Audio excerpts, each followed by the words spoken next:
1절. 이에 솔로몬이 여호와의 언약궤를 다윗 성곳 시온에서 메어 올리고자 하여 이스라엘 장로와 모든 지파에 우두머리 곧 이스라엘 자손의 족장들을 예루살렘에 있는 자기에게로 소집하니. 23절. 이르되 이스라엘의 하나님 여호와여, 위로 하늘과 아래로 땅의 주와 같은 신이 없나이다. 주께서는 온 마음으로 주의 앞에서 행하는 종들에게 언약을 지키시고 은혜를 베푸시나이다.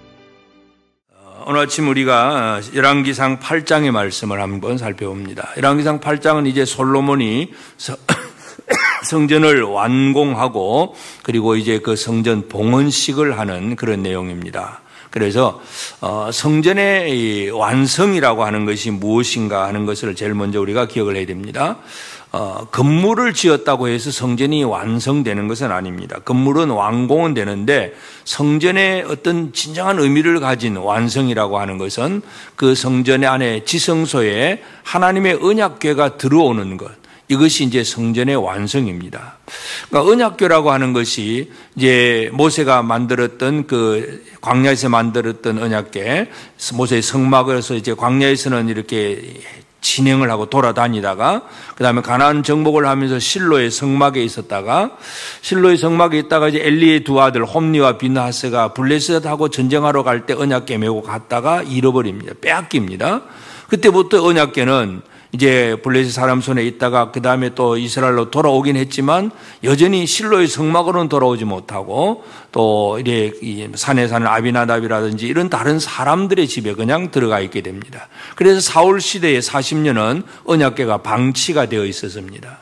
그리고 이제 다윗이 왕이 되고 나서 다윗은 왕이 된 다음에 그 예루살렘의 시온성에 장막을 만들고 그리고 이 언약궤를 찾아서 메고 올라옵니다. 그래서 이제 다윗의 장막 속에는 이제 그 장막 안에는 언약궤만 있습니다. 실로의 회막에는 다른 성전의 기구들이 있고 이렇게 둘로 나누어진 그런 상황이고, 이제 드디어 이제 솔로몬이 성전을 짓고 이제 건물을 다 완공한 다음에 이제 제일 첫 번째 하는 일, 이것이 이제 7월 절기에 합니다. 7월 절기, 7월 이제 15일 날 그 장막절 날 이제 이 절기를 지내게 되는데, 이 봉헌식 절기를 마지막에 보면 7일, 원래 7일인데 절기는 7일이지만 14일 동안 7일 또 7일. 그러니까 너무나 많은 사람들이 모여서 이 행사를 하기 때문에 그래서 드리는 제물도 엄청나게 많고 14일 동안 그렇게 쉽게 말해서 큰 잔치를 베푸는 그런 일을 하고 있는 것을 보게 됩니다. 하여튼 이 성전의 완성이라고 하는 것은 건물만 다 지었다고 되는 것이 아니라 그 안에 하나님의 언약궤가 들어와야 성전이 성전다운 성전이 됩니다. 그래서 건물만 있는 것이 아니라 진짜 그 안에 하나님의 언약궤가 있느냐 하는 것은 가장 중요한 문제입니다. 다윗의 장막에는 그냥 언약궤만 있었어요. 하나님과 동행하고 하나님께 기도하는 언약궤만 있었고, 실로의 성막은 이제 다른 것만 있고, 그래서 이제 솔로몬이 언약궤를 이제 메어 올리고자 해서 장로들을 소집을 합니다. 그래서 이제 언약궤를 메고 오고, 그 다음에 4절에 보면 여호와의 궤와 회막과 성막 안에 모든 거룩한 기구들을 메고 올라가되, 그러니까 이제 언약궤뿐만 아니라 다른 성막에 있는 모든 기구들도 한꺼번에 다 전체 그동안에 이리 뿔뿔이 흩어져 있던 모든 걸 다 모아가지고 성전으로 올라가서 이제 옛날에 쓰던 것들은 아마 창고에 넣었을 것이고, 하여튼 하나님 앞에 거룩하게 드렸던 것들을 다 모으게 되고, 이 언약궤는 지성소의 제일 원래의 자리로 안치합니다. 그래서 언약궤라고 하는 것은 그 언약궤 위가 그룹들이 서로 날개를 펴서 서로 마주보고 있는 그 이제 뚜껑, 성전 언약궤 상자 뚜껑인데, 그 뚜껑 사이 그 공간을 하나님께서 속죄소라고 그럽니다. 속죄소. 그러면서 그것은 하나님이 내 이름을 둘 만한 것이고 내가 거기서 너희가 만난다, 하나님과 백성과의 만남이 이루어지는 장소가 바로 언약궤를 중심으로 한 것이고, 그래서 이제 이 솔로몬 성전에 들어가는 언약궤, 특별히 여기 언약궤 보면 9절에 보면 두 돌판 외에는 아무것도 없었다 그랬습니다. 물론 이제 유대인 전승에 따라 히브리서 기자는 이 언약궤 안에 두 돌비와 아론의 그 쌍난 지팡이와 또 이렇게 만나를 담은 항아리 세 가지가 있었다고 이제 신약 성경 기록하고 있는데, 그런데 이제 왜 이건 언약궤밖에 없느냐 우리가 좀 추측을 할 수 있는 것은 민수기 9절에 보면 하여튼 이 아론의 쌍난 지팡이를 증거궤 앞에 두었더라 그런 기록이 있습니다. 그래서 정극의 앞에 있는 밖에다 언약궤 앞에 이제 두었다. 이제 그렇게 이해를 할 수 있고, 하여튼 솔로몬 성전에 들어가는 언약궤 속에는 이제 두 돌비 외에는 없었더라. 결국 이 두 돌비가 가장 핵심입니다. 십계명의 말씀이 핵심이고, 하나님은 말씀 위에 거하시고 말씀을 주셨고, 말씀이 성전 안으로 들어오게 될 때에 이 성전은 완성이 되는 것입니다. 그래서 건물만 있다고 성전이 되는 것이 아니라 진짜 그 안에 하나님이 거하시느냐, 이것이 가장 중요합니다. 성전이라고 하는 개념은 첫 번째는 모세의 성막부터 시작해서 솔로몬 성전, 그다음에 신약 시대 가보면 예수님은 성전 건물을 다 헐어버리라, 내가 사흘 만에 다시 일으키리라 그럽니다. 바로 그 얘기는 예수님 자신이 성전입니다. 그래서 이 성전은 하나님과 사람과의 만남의 장소이기 때문에 예수 아니면 하나님을 만날 수가 없습니다. 그런데 이제 사도 바울은 고린도전서 3장 16절에서 너희가 성전이다, 구원받은 성도들이 성전이라 그럽니다. 그러므로 이제 오늘 이 아침에 우리는 이 솔로몬의 성전 봉헌식을 보면서 나는, 성전된 나는 과연 제대로 하나님 앞에 들어져 있는 사람인가, 이 아침에 우리가 이 부분을 생각하며 기도하기를 바랍니다. 다시 말해서 우리의 외형적인, 그냥 교회를 와서 예배에 참여하고 왔다 갔다 하는 이 외형적인 어떤 신앙의 형태, 이것도 중요합니다. 솔로몬이 이렇게 7년 동안 걸려서 이렇게 성전 짓듯이 이것도 중요합니다. 그래서 그냥 마음만 믿을 거야, 이게 아니라 진짜 이 교회를 다니고 뭔가 함께하고 하는 이 외형도 중요합니다. 그러나 진짜 핵심은 뭡니까? 주의 말씀입니다. 내 안에 하나님의 말씀, 그래서 예수님이 제자들에게 주신 말씀이 뭡니까? 내 말이 너희 안에 거하면, 너희가 내 안에 거하고 내 말이 너희 안에 거하면, 이것이 성전된 성도들의 삶입니다. 그래서 이 성전에서 완성이 된다는 것은 지성소 안에 언약궤가 들어와야 되고, 그 다음에 이제 솔로몬이 한 것은 하나님 앞에 그 성전 지은 것에 대해서 이제 다윗 왕이 아버지가 짓고 싶었지만 못 지었다는 그 얘기 쭉 하면서 이제 돌아서서 백성들을 향해서 이제 마지막에는 축복을 하고, 그리고 중간에는 하나님 앞에 기도합니다.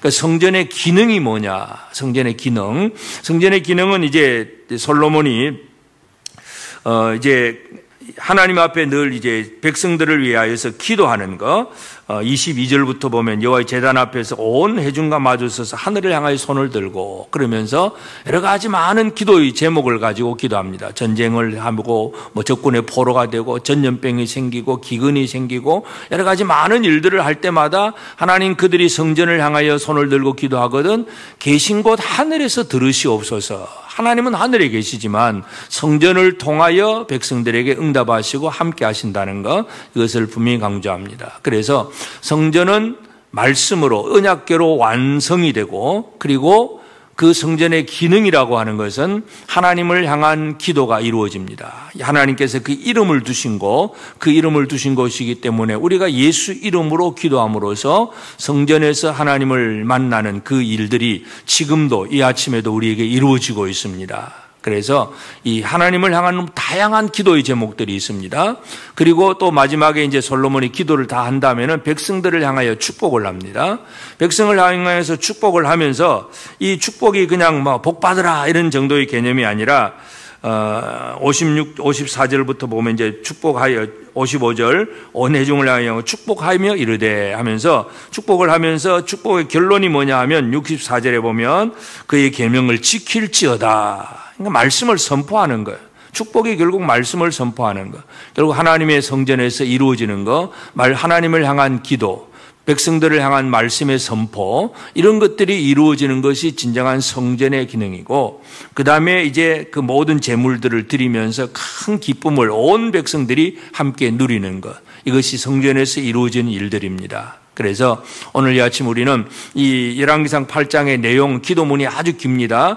지혜로운 솔로몬이 다양한 각도에서 기도의 제목을 가지고 하나님 앞에 다양하게 기도를 했는데, 중요한 것은 성전은 무엇으로 완성되느냐.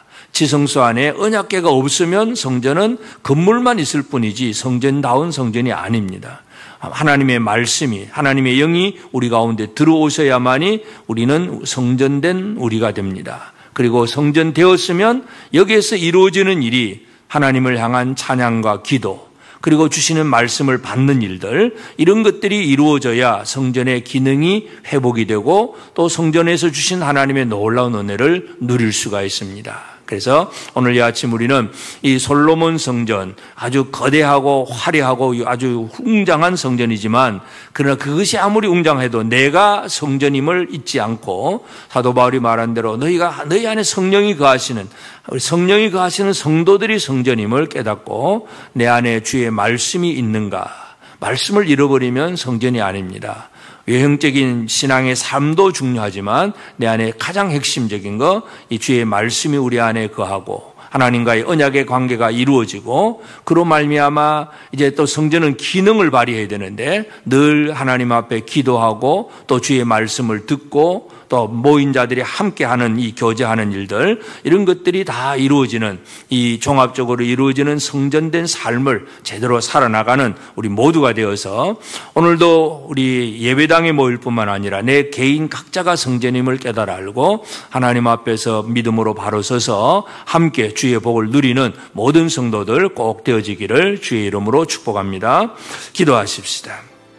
이제 오늘 받은 말씀으로 함께 기도하겠습니다. 성령께서 내 안에 거하심으로 성전된 우리가 하나님의 말씀을 붙들고 말씀에 복종하며 하나님의 언약 백성의 삶을 바르게 살게 하옵소서. 기도를 하늘에서 들으시는 하나님을 신뢰하며 우리의 모든 상황에서 하나님께 기도하며 또 주의 이름으로 형제를 축복하는 삶이 되게 하옵소서.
이제 개인의 기도 제목을 가지고 하나님 앞에 기도하시기 바랍니다.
수고하셨습니다. 오늘도 하나님의 인도하심 가운데 승리의 하루를 보내시는 우리 재건부평교회 모든 성도님들이 되시기를 주님의 이름으로 축복합니다.